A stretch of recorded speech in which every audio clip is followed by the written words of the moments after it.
Ẹ káàbọ̀ sí ilé-iṣẹ́ wa o. Gbogbo ọmọ Yorùbá, ọdẹ ọdún bí? Ṣé àlàáfíà la bá gbogbo lé? Yorùbá Nation ní ọ̀nà àbáyọ o. Bí wọ́n fẹ́, bí wọ́n kọ̀, Yorùbá Nation ló lè ṣe.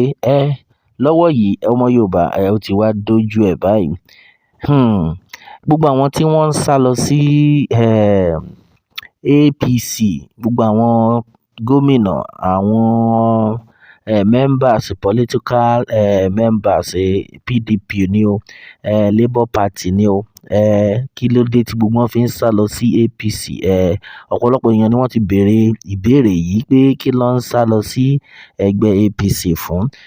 Bá a ṣe ń sọ̀rọ̀ lọ́wọ́ yìí, Prophet Ayọ̀délé, tí gbogbo wa mọ̀ sí Prophet of the Inri Evangelical Ministry, wọ́n ti jáde tán lórí ọ̀rọ̀ yìí.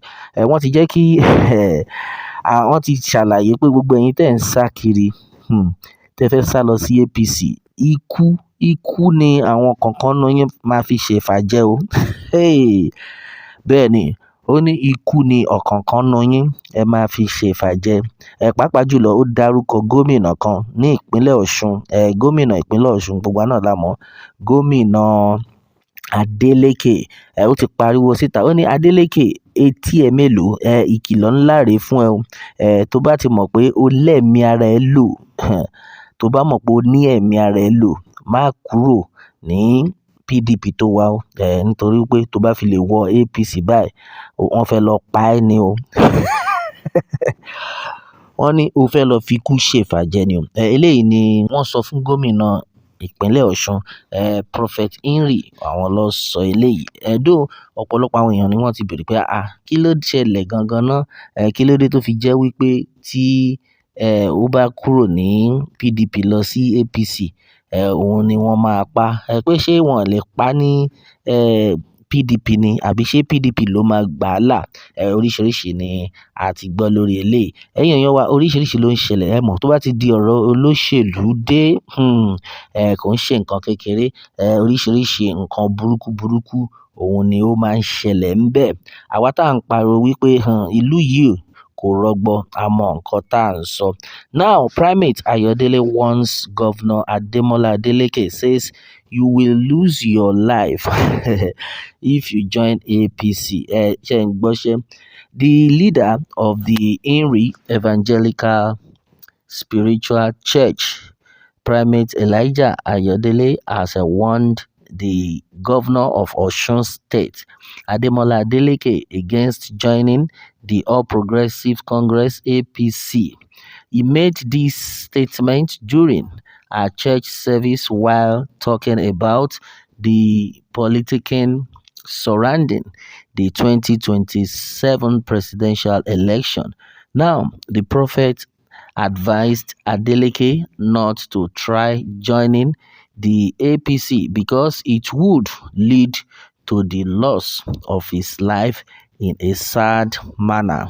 Well, according to Prophet Elijah Ayodele, he made it clear that for you just to be fine, it's better you support President Bola Ahmed Tinubu jejely and wirely. Ẹ rí pé kò funny rárá. Now, everybody is of the opinion that the way this man is saying all these things, ṣé na by force, ṣé dandan ni? Ṣé dandan ni pé kó wà ńbẹ̀? Oríṣiríṣi ni àwọn èèyàn ti sọ lórí bó ṣe ń lọ yìí. Àfi kí Elédùmarè kó ṣàánú fún wa. Is that a threat or a prophecy?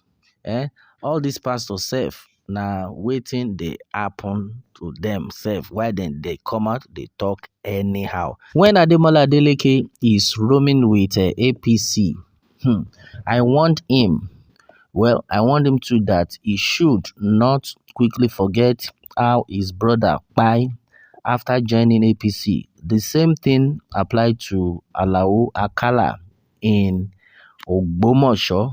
This is serious. All right. According to Cool Victory, say, well, former governor that Pai in this house, may God help him. Okay. These people know they see better thing nowadays. Na bad thing.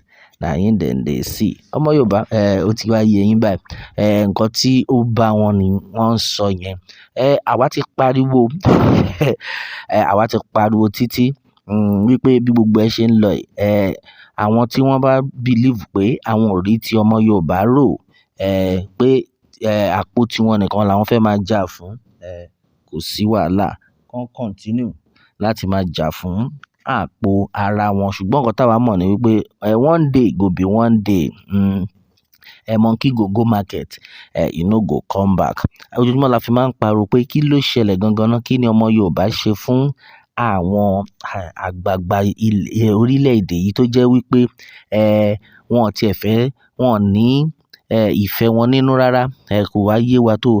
Àwọn ọmọ ọlọ́mọ ń pariwo síta pé ẹ wò, nǹkan tó ń ṣẹlẹ̀ yìí kò tẹ́ wa lọ́rùn. Kí ló wá dé tó fi jẹ́ wípé ẹ fẹ́ tẹ́tí sí wa? Kò sí wàhálà o. Ẹ ṣáà máa ṣe bẹ́ẹ̀ ṣe ń ṣe. Ṣùgbọ́n nǹkan táwa mọ̀ ni wípé Ọlọ́run Elédùmarè yóò jà fún wa. Ọlọ́run nìkan náà. Wọ́n ní pé, màálù tí kò ní rù, pé Ọlọ́run ọba ló ń bá lé ṣinṣin. Gbogbo ọmọ Yorùbá, bí wọ́n fẹ́ o bí wọ́n kọ̀, orílẹ̀-èdè Yorùbá yìí ó máa di gbígbà, bí wọ́n fẹ́ bí wọ́n kọ̀. Láìpẹ́ láì jìnnà Ọlọ́run Elédùmarè máa ṣàánú fún wa. A máa gba orílẹ̀-èdè wa. A ní jù báyìí lọ lórí eléyìí o. A ó máa bẹ o. Ọ̀bẹ ní ibẹṣu àtẹ́lẹsẹ̀ abẹnà wò. Ẹni tó bá lámábọ̀ là ní dé bá òun. Kí Elédùmarè kó bùkún fún orílẹ̀-èdè Yorùbá. Ó dàbọ̀.